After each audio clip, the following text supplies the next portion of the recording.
Good evening, everybody. We are here with another presentation for our presentation series for 2025. We are with Micah Kipple this evening, going over Geyser Paleontology. And with that, we will get straight to Micah here.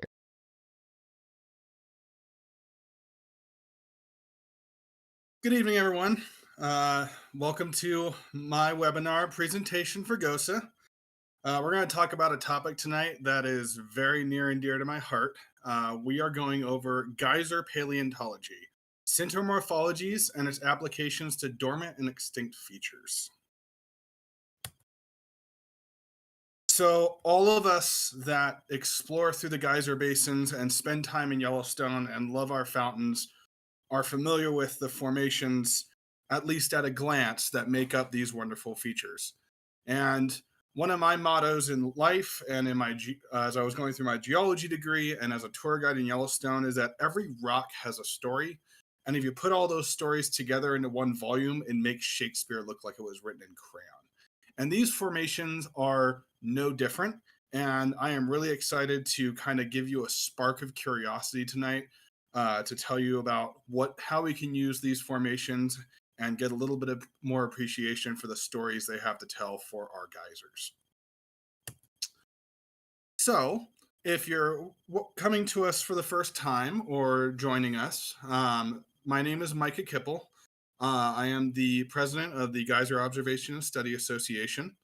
I fell in love with geysers in the year 2012 when I visited Yellowstone with my father as part of a high school graduation trip and quickly fell in amongst the ranks of the geyser gazers. I came back the following summer to work seasonally for Delaware North companies at the Upper General Store. Did 3 seasons with Delaware North, 2013, 14, 15.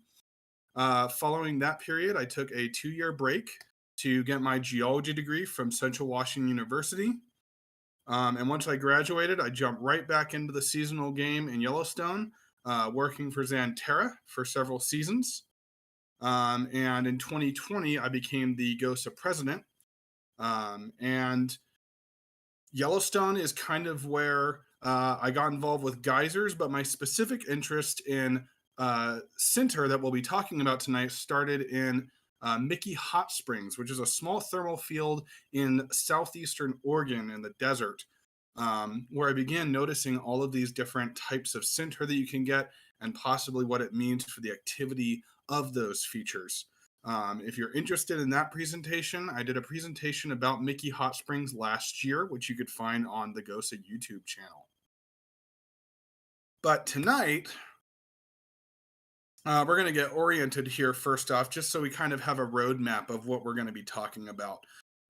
These are going to be PowerPoint slides for you to view, but I'm going to be mostly talking lecture style. I prefer to use PowerPoint slides as a visual addition rather than the meat and potatoes. So hopefully these visuals and some of the bullet points will be useful for you. So first off, we're going to define sinter, what it is, uh, and why it forms, how it is significant in Yellowstone, and why we're even talking about it. Why should we bother talking about these formations that make up our geysers and hot springs and other thermal features in Yellowstone National Park? After we cover that, we're going to go over the different, very basic Sinter morphologies that you could find around the thermal features to familiarize ourselves with how to identify them, what behaviors form them, and some examples that we could see as we're walking around the boardwalk. And then after we identify and give some examples of that sinter formations, we're going to look at some case studies of how we can apply these formations and morphologies to the activity of features that have changed recently, are dormant, or have even been dormant and extinct for thousands of years. So let's kick things off here. What is sinter, specifically silicious sinter? So, silicious sinter is an earth colored, erosion resistant mineral deposit, a few tens of feet thick, usually, formed of silica saturated water discharge, which creates mounds or sheets with layers that can reveal past or present environmental conditions. That comes from a document called the Atlas of Sinter, which I will have the full citation for that at the end of this presentation. It's kind of my Bible for this presentation tonight, in addition to work that I've done myself out in the basins and at home.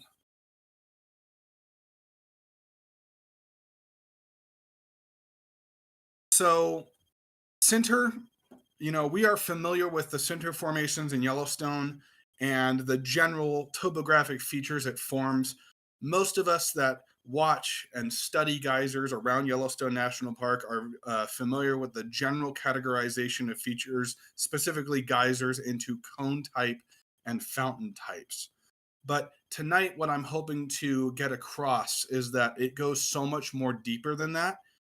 And whether or not it's a cone like Beehive there, or a small mound slash cone like Orem, or a rim like the rim of Punch Bowl Spring there in the center left, or the rim of Crested Pool on the right, each and every type of center has a different story to tell. And learning to identify those and what they could tell us about the formations can really support and uplift our geyser gazing and studying of these features in Yellowstone National Park. So tonight we're going to be going over 4 different Sinter morphologies. I want to get a couple things out of the way first off before I dive into this. Number one, this is very general. I shed blood, sweat, and tears to condense all the different types of minuscule Sinter morphologies that you could see in the basin down into these different types that I think are the most significant when you're starting this journey of observing these features and these formations and what they might mean for contemporary or prehistoric activity. So the reason that all of these morphologies are in quotes is because these morphologies we're going over tonight are condensed and combined versions of several different types that I have found in various papers and studies over time. And so we are really just scratching the surface with this webinar tonight. But this is going to be a general blanket that should help you start in observing these features. So the 4 Sinter morphologies that we're going to go over tonight that you could find in Yellowstone and elsewhere is going to be pool geyserite, botryoidal geyserite, scalloped rims, and pleated rims.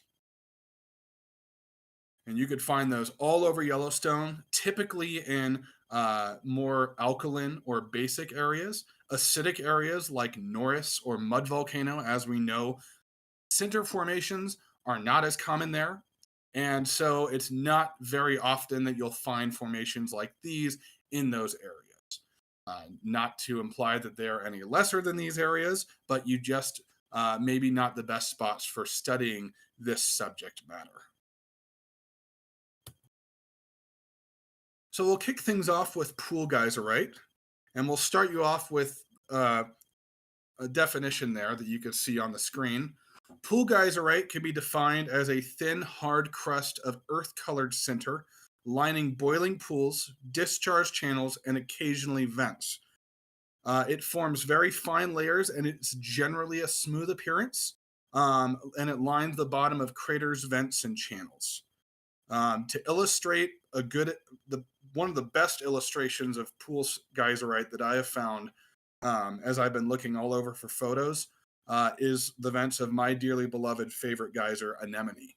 So these are very zoomed in at the vents and the small side pools around Anemone that are periodically, very frequently filled with boiling water. So they're not covered all the time, but they are covered frequently enough that this is going to be a good representation of what you get at the bottom of boiling pools, like perhaps Crested Pool or Ear Spring and other similar craters and runoff channels that have a near constant or constant flow of boiling water. So you can see there, it's smooth. Sometimes if there's currents in the water, it forms patterns like you see there on the left. And So this was the hardest one to get a picture of because a lot of times this type of geyserite is going to be underwater. But we do want to know what it is because we are going to be using this later when we're looking at examples of these formations in dormant features. So keep that in mind. So the next one is one that all of us, or most of us that have been around geysers, should be, at least you should recognize it fairly well. This is going to be botryoidal geyserite. It goes by many names in the scientific literature: spicular sinter, knobby sinter, columnar sinter, pseudocolumnar sinter. It is, but generally, the definition of botryoidal geyserite, again, this is a combination of multiple studies, is it is knobs and mounds of bulbous, columnar, and beaded geyserite in areas very close to vents, periodically wetted by overflow, splashing, and surging water from geysers and spouters. So botryoidal geyserite, you see it around very active vents. Like, for example, here we have the beautiful formations at Pump and at Ragged Spring. Jewel Geyser at Biscuit Basin is another example. Of course, the large cones such as Beehive and Castle and others are going to be covered with remnants of botryoidal geyserite. Unfortunately, in the front country areas, a lot of these formations are no longer present where they should be because you can see how pretty these formations are. This geyserite is so pretty that in the late 1800s and early 1900s, there are reports of people at the Old Faithful Inn and other areas being kept up at night from the sound of pickaxes of people breaking chunks of this botryoidal geyserite off to take home as a souvenir. But since this is siliceous sinter, which generally requires at least periodic hydration, as they got home, that would eventually crumble into the gravel that we see around the geyser basins, and you're not going to have the souvenir that you want or need. So botryoidal geyserite can be found around the vents of geysers and spouters, and it forms these cauliflower bulbous masses. This can be anywhere from several inches to several feet high, and that is kind of your classic geyserite when you think of geyserite or siliceous sinter around these features.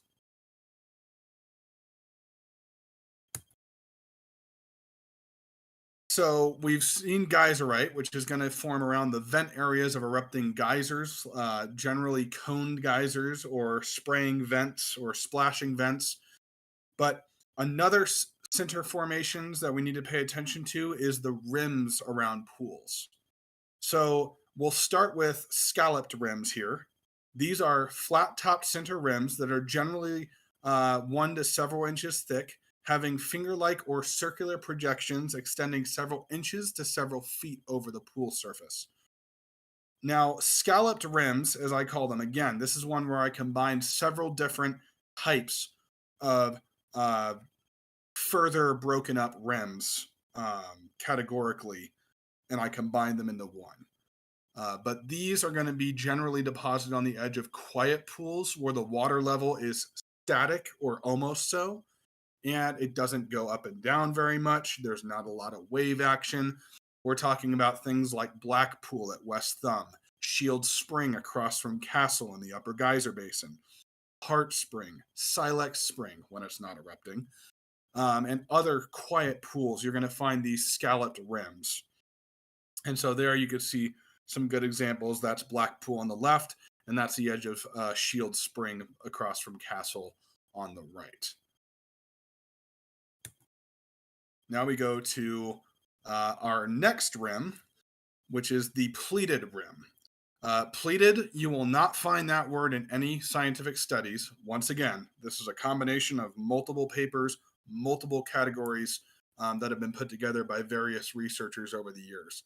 But pleated rims, as a general definition, are rims that consist of roughly circular, disconnected, or continuous sinter segments that are several inches in diameter, creating a pleated or frilled appearance around the spring. Just to add some context, pleated or frilled, think of like curtains on a window with that wavy appearance. You could see there on the left, you have the pleated rim of Beach Spring, and then the pleated rim of Doublet Pool on the right. Pleated rims are going to be formed on the edge of intermittent or surging springs or pool geysers, whose water level periodically goes up and down and falls as it rises at intervals. So, if you've walked around the Upper Geyser Basin and spent time there, you may be familiar with Doublet Pool's oscillating water level that coincides with its thumping. That oscillating water level at the low point, the water's down at the bottom of those that pleated rim there that you can see on the right. When it's at its high point, it's right at the very top, lapping just over the edge, creating some of those other scalloped appearance. But for the definition of pleated rims, we're paying attention to that curtain formation on that vertical face on the water's edge. And I do want you to note that it does correspond with temperature. So on the left, you have the pleated rim of Beach Spring, which is a boiling, even superheated hot spring. And you get more of that rounded, bulbous appearance on that rim. But then you go over to the right to Doublet, which is usually just below boiling or below boiling, except for occasional conditions like Geyser Hill disturbances. And when you have springs that are below boiling, you have more of a vertical, smooth face rather than that rounded face on that pleated rim.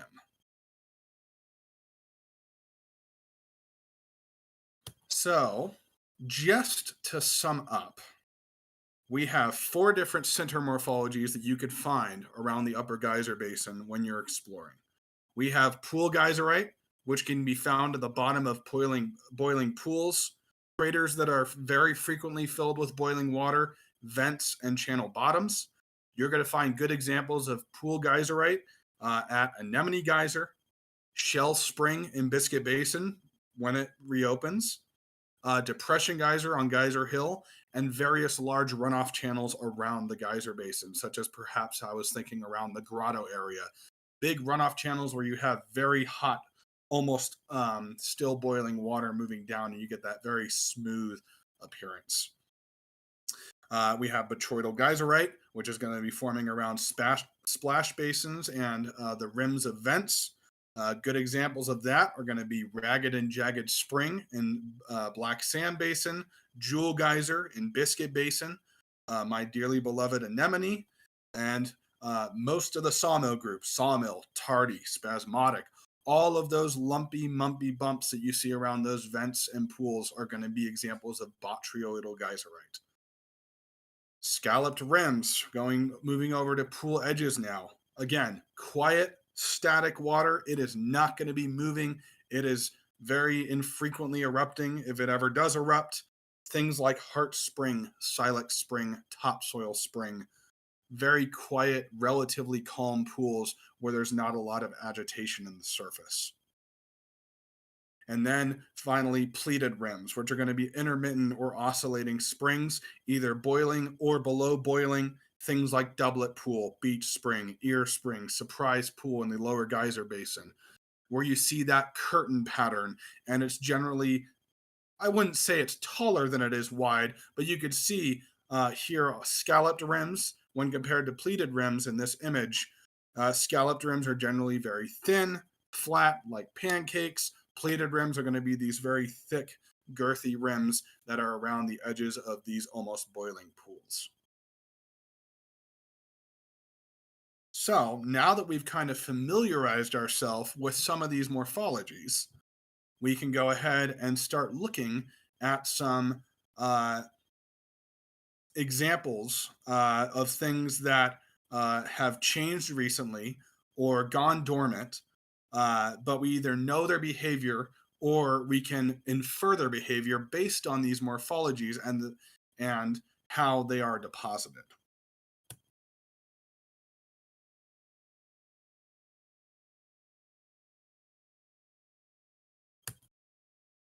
So let's start with some baby steps here. Let's say that you're thinking about this presentation this summer. You're waiting on Grand. It's on D10. You're hot. You're bored. You think about it. How's a good way that I can practice this? Wander over towards economic. And between Grand and economic, you have a small little spring called Topsoil Spring. topsoil spring has changed multiple times over the years. It is when I first started gazing in 2012 and 2013, it looked like what you see on the left there, where it was full. Sometimes it was even overflowing. It was relatively cool. It was quiet, obviously below boiling, kind of a nondescript spring. But then on the right there, you see by 2019, and it does change almost on a monthly scale. This is not going to be a smooth transition that you see from left to right if you are not familiar with topsoil spring. This water level goes up and down. But sometimes you walk over to topsoil spring and it's doing what you see on the right, where it's down, it's perpetually spouting or periodically erupting 6 inches to a foot, and that rim is high and dry. Now, let's say that you remember this presentation. You could see on the edge there, let's say that you walked up on it on the right, and you could see the water level is way down and it is bursting and it is erupting, it is boiling. The crater is kind of dry, but you can still see there's that rim around it. And then you start looking a little bit closer and you go, okay, is that a scalloped rim or is that a pleated rim? And if you look at it, you can see it's very thin, it's flat, and it projects over the pool as an overhang. And that would be a scalloped rim. So, scalloped rims, as we've discussed, are going to be formed around the edges of pools that have a very calm, static, non oscillating water level. That's generally below boiling. So, if you were, let's say that you had just seen this presentation, you're just getting into geyser gazing, you're walking around, you see topsoil on the right, you can use your knowledge of scalloped rims to go, you know what? At one point, or maybe a long time ago, topsoil spring was full and overflowing and very stable, long enough that that little scalloped rim could form.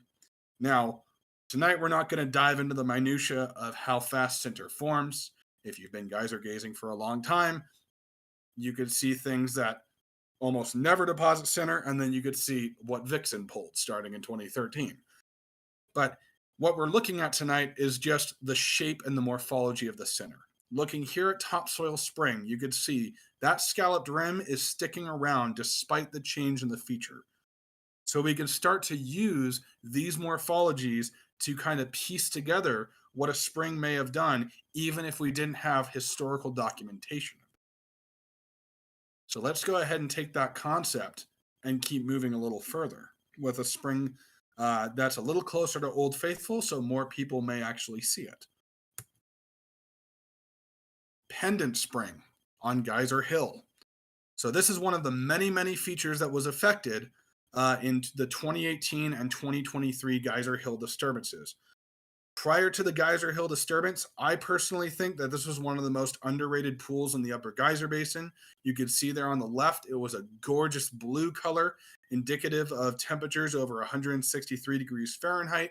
It had a gorgeous bacteria mat, a nice pseudo-circular vent, a floor that was made out of, since it's not boiling, we're not going to call that pool geyserite, but it is made up of kind of the cooler version, colder version of pool geyserite called particulate siliceous sediment, which is good to keep in mind here for a minute because that was all wiped away in the Geyser Hill disturbance there, where you can see that following the Geyser Hill disturbance, the night of the disturbance, Pendant Spring was seen erupting 4 to 6 feet high, and then its water level dropped like a rock, and it continued erupting and is still basically either a perpetual spouter or a boiling pool way down at depth. And so there's a couple things here that I want to point out as we're thinking about Sinter Morphologies. Number one, it has a scalloped edge around it that it had before the Geyser Hill disturbance. That scalloped edge, again, what do we know about scalloped edges? Stable, rock solid water level that's generally below boiling. So we know, even without looking at our old records, that this pool, it had at the very least been a long, long time before it erupted of any significant size. Surely not the 5 or 6 feet of the Geyser Hill disturbance. There are videos online of Pendant Spring erupting, but those videos are going to be showing little splashes up to 6 inches. Nothing that's going to disturb the surface enough to damage or cause a change in that scalloped rim. So everything changed after 2018, and there's a temptation there to go, oh my God, it's never done this before. It's never been like this before. The scalloped rim is high and dry. The pool is dry. The bacteria is gone. This is, completely new change. But is it? Let's take a closer look here. In the middle of Pendant Spring, all that eruptive activity completely cleared out that crater, and you could see that it revealed a pleated rim lower down in the crater. So you can see there above the boiling pool in the photo, it has that frilly rim where it has a vertical face with that curtain shape. And pleated rim, if we go back and remember, that is going to be a boiling or near boiling pool with an oscillating water level. So you look at this rim and you realize that that rim may suggest, or at least strongly infers, that at one time Pendant Spring may have looked more like beach, where it was a very hot pool with an oscillating water level going up and down for a very long time that enabled that pleated rim to form until at some point in its history, the water level rose, it calmed down, started overflowing, and began constructing that beautiful scalloped rim that we could see on the edge of the previous photos there. I'll go back here in a second so you can see that. On the left there, scalloped, and then water level dropped, and it starts revealing that pleated rim, which is even more revealed here in this 2019 photo that I took. Briefly, you can also even look there and see that around the vent, it almost looks like there's another rim there, but I actually think that that might be a small deposit of pool geyserite, that very hard, thin layer of material that forms at the bottom of boiling pools and fountain geysers. So really interesting that just recently we had a great example of something that changed, but that change enabled us to look down. And if you've looked at enough of these Sinter Morphologies and learned them, you can see, you can start reconstructing the histories of things as they change that haven't been revealed. And it really makes you wonder as you walk around the geyser basins of Yellowstone and elsewhere, what else is hidden? When you look a little closer, what else might you find?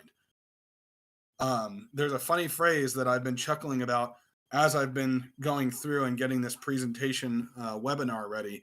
And, you'll hear it all the time in the geyser basin. It does that. Well, apparently geysers can do that hundreds of years or decades before we saw it. And so things that may look like it's been done for the first time, even if you have foolproof written records that it's never done that in recorded history, doesn't mean that it's never behaved like that ever.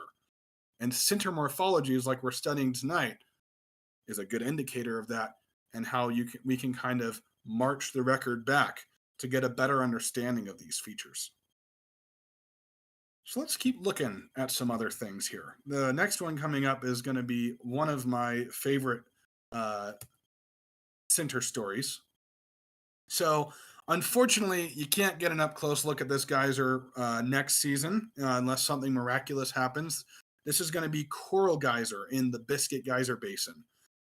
As we know, Biscuit Geyser Basin right now is closed. Unfortunately, you can't see this geyser. But that's why I provided photos and descriptions for you, so I get to tell this story about this amazing geyser and Sinter formation. This geyser is what I used to teach guests about Sinter. So this presentation is not just off the cuff. I have been teaching people about Sinter Morphologies ever since I learned about it when studying Mickey Hot Springs in 2018. And I would walk my guests around the Biscuit Geyser Basin, and I would be pointing out, hey, look, There's pool geyserite. There's Botryoidal geyserite. There's a scalloped rim around Sapphire Pool. There's a pleated rim. And I would be showing them all these examples, and we would stop at Coral Geyser. So we're kind of in spirit following along what I would be touring with my tour in Biscuit Basin. Here we've stopped at Coral Geyser, and we've been learning about all these different Sinter Morphologies. This is an example of a geyser that we know was active 50 years ago, but it's not active anymore, and it's rapidly decaying. And if we didn't have records of it being active between the 1880s and the 1980s, and the fact that it's named Geyser, and this other information that was left behind by early observers, you would look at this formation and you'd go, it's extinct. So let's pretend that we don't have any information about this geyser and none of this historical evidence. What does the Sinter tell us? Look at this photo on the right here. And we could see on the south vent, when you're looking at it from the boardwalk, you can see there are low ridges and mounds of Botryoidal geyserite. Which, what does Botryoidal geyserite mean again? Oh, that's right. That's what forms up around splashing and bursting pools and geysers. It's not pool geyserite. So we know that there wasn't a solid pool of water sitting in that vent very often. And there wasn't boiling water just sitting there the whole time, covering that entire area. It is Botryoidal geyserite, so we know that there was eruptive activity, splashing and spraying to create this mounds of formations. I don't see a scalloped edge there. I don't see a pleated rim there. So I would think that this was a geyser, and maybe a small one when you look around all the different formations there in the photo. Now, what about the other vent? The other vent, the northernmost vent, now that's interesting. You don't see a lot of Botryoidal geyserite, but you do see pool geyserite. Look at how smooth that crater is. And you can see it's breaking up into thin sheets already as it's been unhydrated.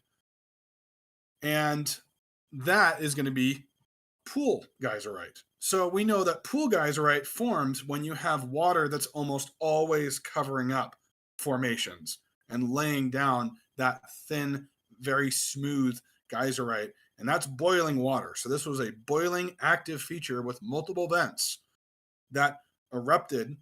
It didn't erupt very big, but it was very active and it was very hot. So was this a geyser as a matter of fact?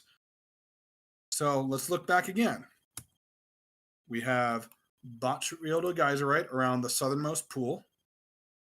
Nice rim there. You can see the northernmost vent there. And so we could put all of this together. Low ridges and mounds of Botryoidal geyserite surround the southernmost vent, which is indicative of periodic splashing and spray. And then the northern vents are within a moderately preserved crater lined with pool geyserite. So for a minute here, pause and think about what this might have looked like when it was active. Using all the information that we've gotten. Do you have it in your head yet? That's what it looked like when it was active. How close were you? You can see there, that is a 1960 photo, which was within the last 20-year period that it was active. That is a Yellowstone archives photo, and you could see the two vents there. And the closest vent to the photographer reminds me a lot of Rusty. It's a small splashing geyser. You could see those formations are active and hydrated, and there's even a nice splash basin around this geyser. None of that is present in what we could see today, so we wouldn't have been able to guess that, but we were right on guessing that was a geyser. And you could see in the back there that there's another vent that's also erupting. And look at the shape of that eruption. That is not a spraying, splashing eruption like you could see in the front there. That is more of a doming, bulging eruption, which is usually indicative of something erupting like through a pool. So I'm betting that there was a pool in that back crater there that was active and putting down that pool geyserite. So what we did there is we just took all of the evidence that we've learned about these different Sinter morphologies, put them together in a story, and luckily, this is a really awesome example of how we actually have the documentation to confirm and take our hypothesis and confirm that or have to adjust it. Now, that was just 40, 50 years ago. What about if we went back a really, really long time? Mickey Hot Springs, where I first got interested in geyser formations and Sinter morphologies. I have two photos here. These are two different features. Mickey Hot Springs is peppered with about 24 Sinter mounds, old craters, fissures, just chock full of all these different old decaying Sinter formations. But there's still enough there that we can use contemporary morphologies to get an idea of what might have been going on. So, were there geysers in the desert? Well, look on the left here. This is down in the crater of an old hot spring at Mickey Hot Springs. And you can see at the bottom of that scale card, well, that's certainly not a scalloped rim. That is a pleated rim. That thing was hot, very hot. And it was oscillating up and down. And it didn't do that once.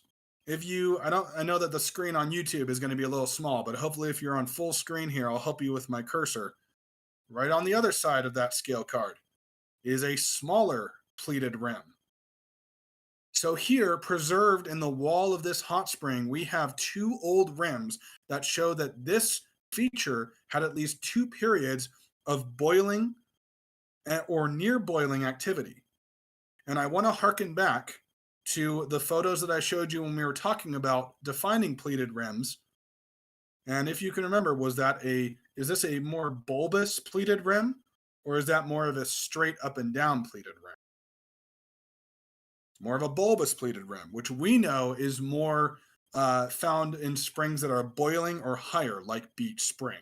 So this thing was super hot at least twice in its lifespan.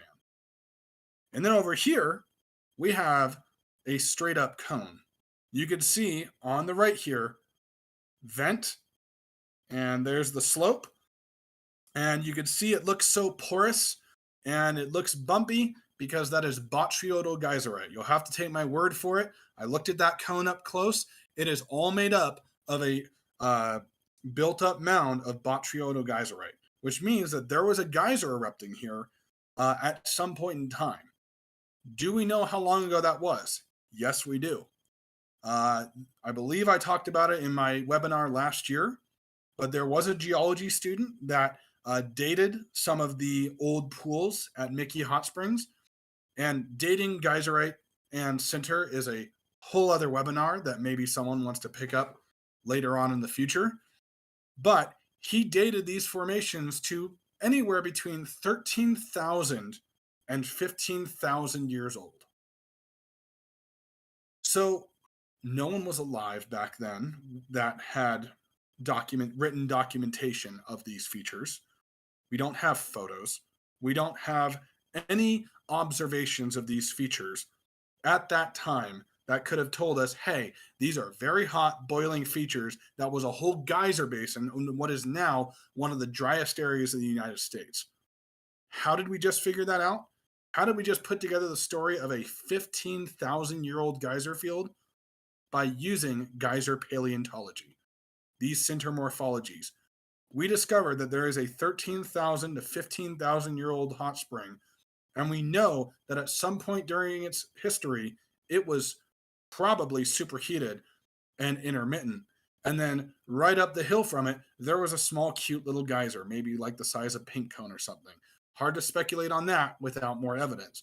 But we do have enough that we can definitively say that at some point in their history, these features had this behavior based on the contemporary morphologies that we've been exploring throughout the evening.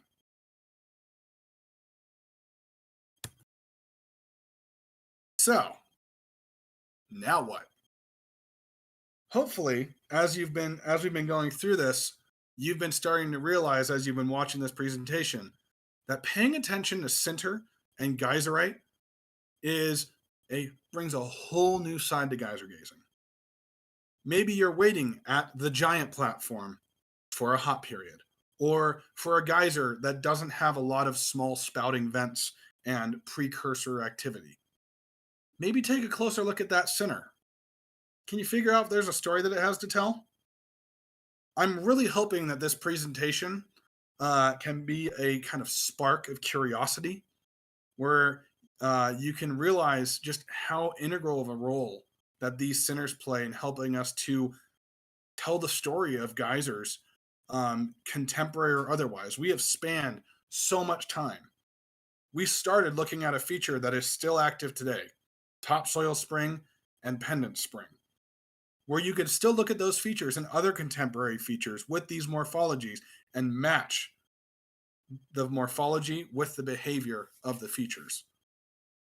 And then we've been able to utilize that knowledge to go back thousands of years and geyser gaze back in time.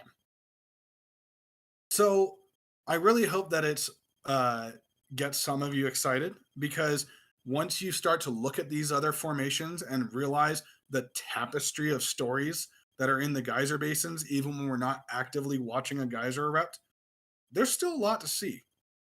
So I really challenge you as you go out to look at maybe your favorite geyser and look around the formations. What do you see there? What story might it tell? Can you find any features in the geyser basin whose current activity doesn't quite match with their existing formations? Is there a feature where you can see it has a scalloped rim, but it is erupting and putting out more overflow than normal? Do you think it's been a long time since that feature erupted? Is there a old feature that you remember that I didn't cover in this presentation that is an old, dormant, or maybe even extinct feature, where maybe you could take a closer look from the boardwalk and see if you can find any of these features that might give you a hint of what its behavior is? We're just scratching the surface. And even with Mickey Hot Springs, one thing that I'd like to do is see if I can use, eventually take all the Sinter information that I've gathered from Mickey Hot Springs and see if I can literally make a artist rendition of what Mickey Hot Springs looked like at its zenith as a peak geyser basin on the edge of a glacial lake in what is now prehistoric Oregon State. It's a whole new ballgame now, hopefully, that I've helped identify these features, and we've gone over some of these case studies of what you can look for. So with that, all I got to say is thank you for joining me. I know that we ran a little bit short here, but I hope that this is a fresh gaze at the wondrous formations and morphologies of the center that you've seen around the basins, or you will see around the basins if you're just getting into this hobby. Again, like I mentioned at the beginning of the presentation here, a lot of this information I observed myself, but the technical information and help with categorizing it there was one document in particular that I used a lot, and it's called the Atlas of Silicious Hot Spring Deposits. You can find it online. You can download it off of ResearchGate. They have made the whole text free. And I would recommend not only reading that document, but also looking at the sources they use. Off the top of my head, there's great studies by Lowe and Bronstein in the early 2000s on Sinter Morphologies. There's a lot of good stuff coming out of New Zealand, where we have lots of different examples of contemporary and dormant and extinct features that we can continue matching morphologies with behavior and using that to reconstruct the behavior of features that are now long gone. It's a whole new ballgame. Once you start looking at center formations, there's a reason that most of my photos nowadays and my geyser photos aren't necessarily even of the eruption, but of the formations of the features themselves. So thank you for joining me. And if anyone has any other questions right now, I'll open up the floor. We got about at least 10 minutes for questions or comments, snarky remarks, all that good stuff. And if not, get out there this season and don't just look at the water, look at the formations. So I'll wait for Will to read off any questions that pop up in the YouTube chat here.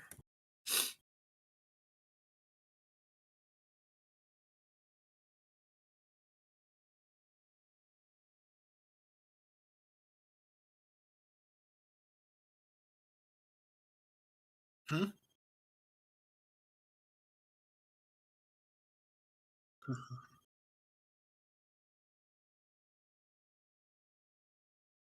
And I can go back slides too. Go ahead and ask. If you're sitting on the presentation, I can go back to any of those morphologies and cover it more in detail. Believe me, at least one or two of you sitting in tonight have heard this rant in person.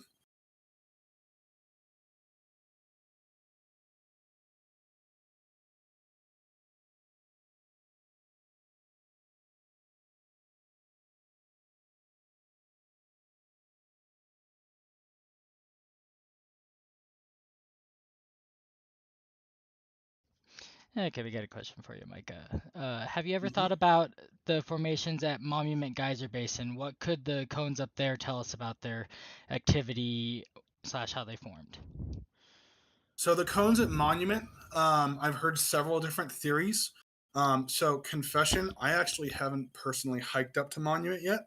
The fact that pretty sure I'm gonna get dragged up there at some point. But the cones at Monument, from what I understand from reading, are going to be actually more. They're either erosional features that are, you can see how smooth they are on the sides. There's not a lot of beaded botryoidal geyserite there. Uh, None of the pools, to my knowledge, have scalloped or pleated rims. Um, and also, like I mentioned near the beginning of the presentation, it is an acid area. So the Sinter formations there might be a little different than some of the stuff that I described tonight. But generally, they're considered either an erosional feature where the conduit where the water came up is now exposed at the surface due to erosion because the conduit itself got hardened by chemical processes. Or I've even heard some suggestions that Monument Geyser Basin is actually was formed at the bottom of a meltwater lake on the edge of the ice sheet when the ice sheet was filling what is now the Gibbon Canyon with 2,000 feet of ice. Those are the two prevailing theories I've heard on how those cones and formations formed. Okay, next question. What are your thoughts on Giantess's rim? Seems like it may have more of a scalloped rim, but we know it has larger options with drastic changes in water level. Yeah, so I mean, honestly, what I have to say with Giantess is just if we went off the information here, you look at that scalloped rim and it is a pretty robust scalloped rim. I would say that Giantess was sitting as a quiet, still probably relatively hot, but quiet, non eruptive pool for quite a long period of time. So it could be that these famous eruptions of this amazing giant geyser, Giantess Geyser, on Geyser Hill, is a geologically recent event. And the reason I say that is just going off the information that we know from these features. Scalloped rims form over stable water levels. So it also could be that maybe they were more infrequent, or there's some chemical change where there was able to be eruptions, but between eruptions, the static water level was just like a rock, like we see today, and it formed those scalloped rims. But I'm of the belief that um, I think that maybe the activity we're seeing at Giantess, especially the more frequent stuff from the 1800s to the early 2000s before the recent slowdown, might have been more of a recent, geologically recent development.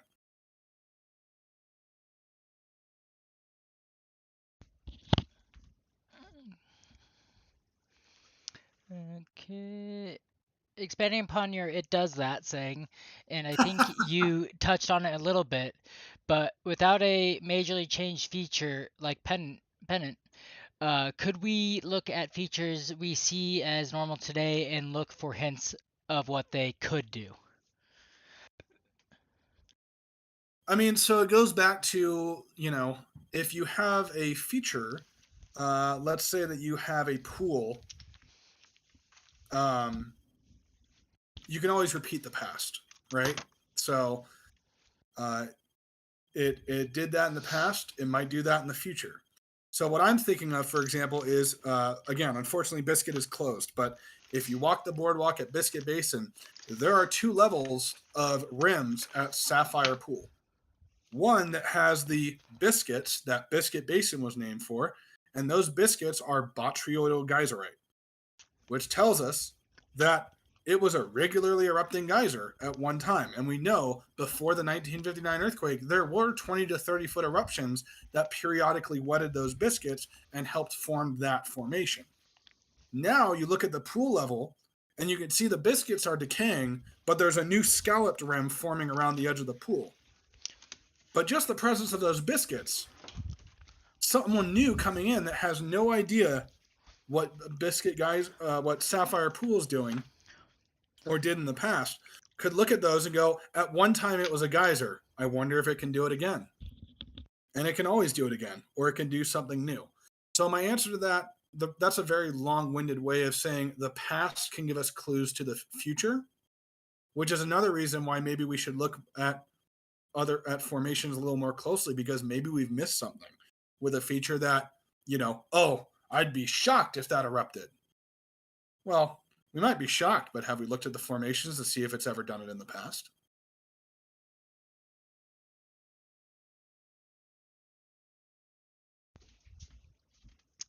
That is all we have for questions at the moment. Oh, there's one. What about runoff channels? Runoff channels are complicated, and so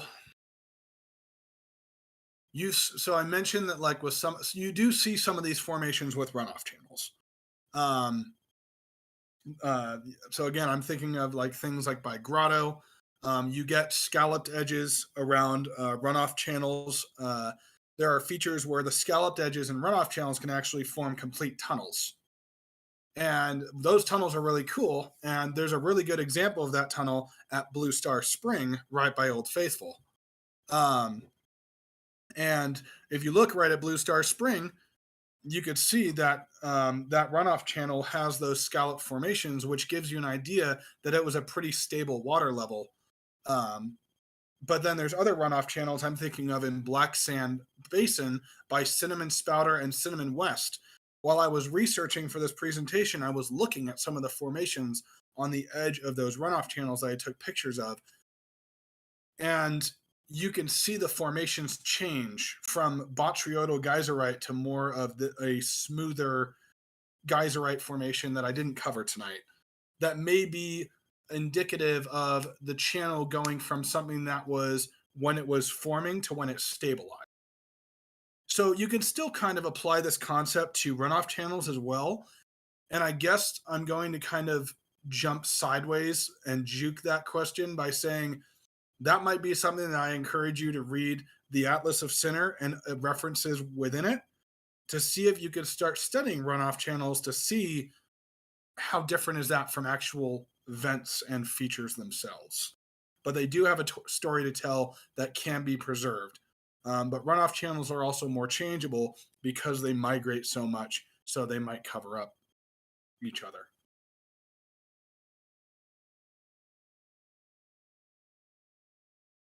Okay. What sort of center type would be closest to smooth cones like lion or penta, and why does it come? And why does it form only sometimes? So in the case of lion and penta and pink cone, where you see that smooth-sided texture, those cones, we have written documentation that most, if not all, geyser cones, including Castle, the smooth sides of Castle, were covered by botryoidal geyserite. And botryoidal geyserite, when it gets very fine and the little individual bumps are fine, that's called spicular sinter. Which is, again, another pseudotype that I didn't cover tonight because we'd be here for 6 hours if I went over every single subcategory of sinter. Maybe we'll get a part 2 next year. But those cones, like, for example, next time you're looking at pink cone or penta, there are little patches of the botryoidal geyserite clinging to those cones. That botryoidal geyserite is gone. I don't know for sure for each feature, but I suspect that with most cones, unfortunately, it's gone because it was picked away by humans. Um, a lot of cones that have not been impacted by humans, we know through photos and other documentation and research, are still covered in absolutely gorgeous cauliflower masses of botryoidal sinter. But unfortunately, where most of the tourism came in before the regulations and protection of the National Park Service, a lot of those formations are now gone. But underneath those formations, as it compacts over time, it probably forms a more solid sinter, which is then results in that smooth face that you see as you get deeper. You're seeing the core of the cone with the surface stuff removed.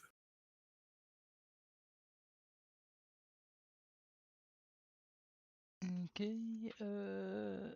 What center formation has changed your view of a geyser the most? As in, what was your aha moment? um, that's a good one because I've had a lot of those moments. And I know I don't see who's asking that question, but I'm sure it's someone that's thinking of a specific example. So this is probably like a pop quiz. Um, but actually, the recent one that I had in this presentation was when Pendant dropped in 2018, and I realized that it had a pleated rim where it looked like it had done beach spring style behaviors in the past. That was kind of a aha, oh my gosh, this wasn't always a quiet pool. Things can change. Um, Trying to think of other because also it's with Pendant, it's stabilized at that water level, which makes me wonder if it just kind of went back to a preset instead of being a completely new change. So Pendant is one, and there's been multiple others, and I'm sure there's more to be discovered. One that comes to mind is if you stand on your tiptoes from the boardwalk, you can look at Rift. Rift Geyser has a pretty large rim around it that's pretty weathered, but it has really interesting implications for the formation, for what that geyser, how that geyser behaved or may have looked like in the past before the hillside came down and it's now erupting through the landslide rubble.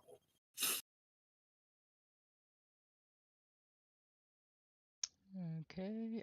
With geysers such as Grand and Turbine, where you have water levels that are constantly rising and falling, what kind of center morphologies would be present? I'm gonna guess. So around Grand, if you look with binoculars, you could see that the islands on Grand are a pleated center rim. So you could see and see it's a more it's a vertically thick rather than horizontal and flat, and so that water level has been oscillating up and down for a long time. And same with Turbine. When you have pools like that are near boiling, Turbine, there are research photos and old historic photos looking at Turbine, and you could see it has these absolutely massive, uh, I guess for the sake of discussion, I'll call them pleats, individual pleats, big bulbous pleats. And those pleats are what gave Turbine Geyser its name. The giant pleated rims in Turbine Geyser look like a turban, the headdress. So that's indicative that that feature has been oscillating up and down and erupting from a very hot pool like that for a long, long time. And Grand has been oscillating up and down for a long part of its life.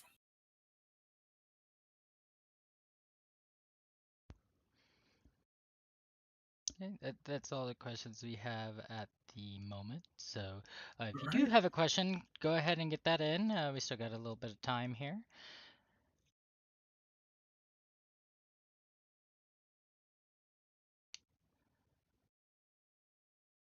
I actually have one for you, Micah. For some of these morphologies, are there ones that are, I would say, like mutually exclusive to each other, or like will always show up with others,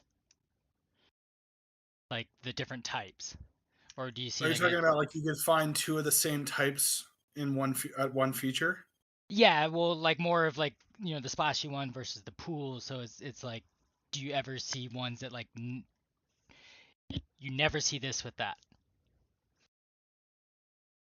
Uh, I'd say that it kind of you're getting kind of into the nitty gritty because if you look at features and you look close enough, you're going to find little examples of those every place that there's water hitting or splashing. So, for example, at let's say at Anemone Geyser, okay, you're right there, you're up close. Look at that crater. You could see at the vent you got pool geyserite, which is that very smooth geyserite going down into the vent, and then that it looks like that underlies the whole crater, but over the top of that uh, pool geyserite, you have the Botryoidal geyserite, which is the mounded shoulders of anemone, and then within the shoulders of anemone, you have catch basins that rise and fall with every eruption. So you'd call that a pleated rim. And then further out, you get little, I call them scallop potato formations, which are little mini scalloped rims where there's these standing pools of water that their water level remains constant enough that you get the little scallops instead of the pleated rims. So if you break it down enough in size by small scale, you'll see these intermixed with each other at different formations and different features. But we're looking at also one thing to consider is that you want to look at the larger scale because some of those smaller features are not going to be preserved if the feature goes dormant or extinct, especially for a long period. You're going to be finding just the remnants of the geyserite right by the vent, and while the scalloped rim of the little pools would have eroded away way before that. You're going to find the pleated rim exposed way down in the conduit of the spring when the water level was lower, when maybe if there was a scalloped rim, it collapsed in a long time ago. You want to look at the bit, so it's cool to look at the small scale to see how all the little microenvironments create small versions of these morphologies, but the large scale is going to be good for telling a more overall story of the feature. Awesome.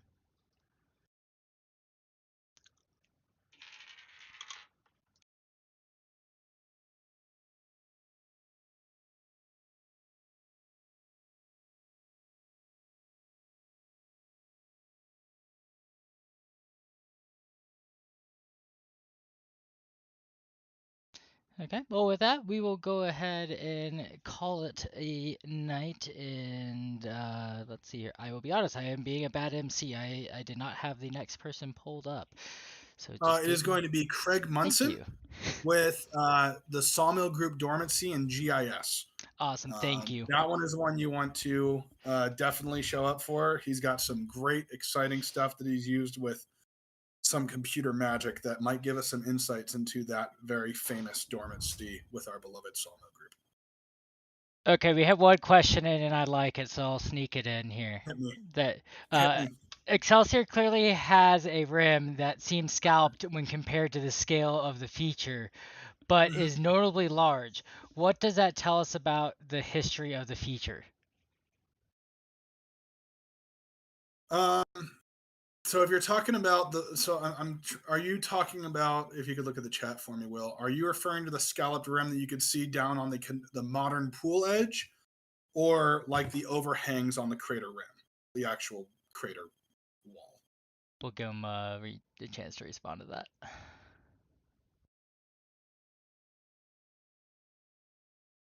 More of the overhangs. Um, See, I generally think that those overhangs, even though they might look like scalloped rims, are going to be remnants of the original crater collapse / explosions. Um, I don't think the water level was ever high enough at one point. It could have been. I haven't walked Midway Geyser Basin in, we'll just leave it at that, in a long time. So, The um, parking. yeah, parking. And also when you've seen Grand Prismatic from a plane, you don't need to see that boardwalk. But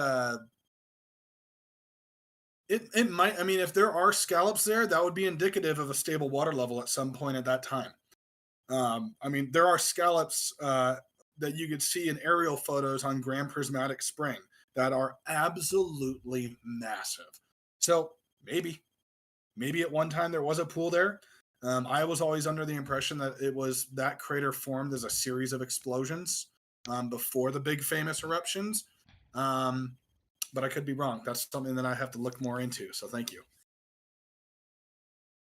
Okay. Well, with that threw us a little bit longer than expected, but with that, we'll see you next week. Thank you, everybody. Hi, everyone.